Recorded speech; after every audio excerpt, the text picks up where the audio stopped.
Studio Delhi.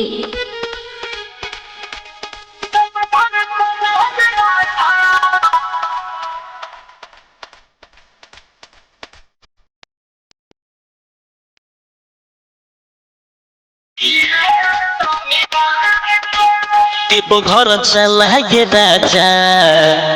ये शनिवार के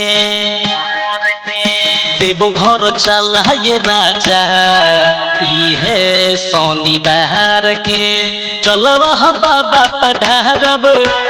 चलवा बाबा पधारब पहिला सोमवार के टिपो घर देव घर चला ये राजा ये शनिवार के देव घर चला ये राजा ये शनिवार के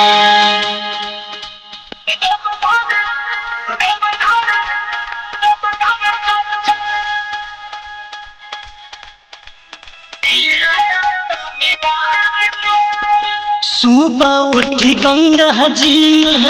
कोहदा बसलान हो वही जिस कोहरे में भोले बाबा की ध्यान हो वही जगह सजायम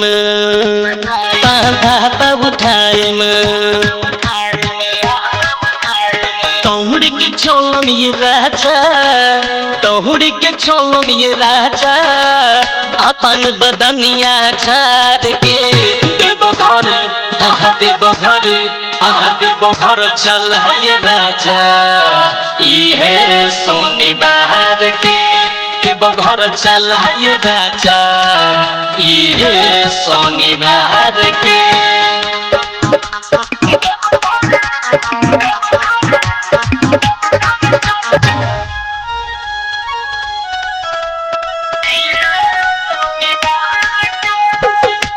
दीवान मनोहर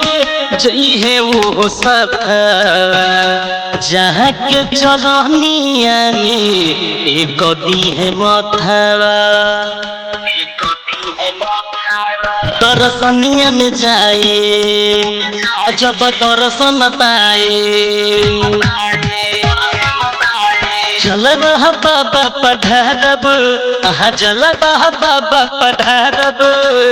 जोड़ बदुनहु के देव घर चला ये राजा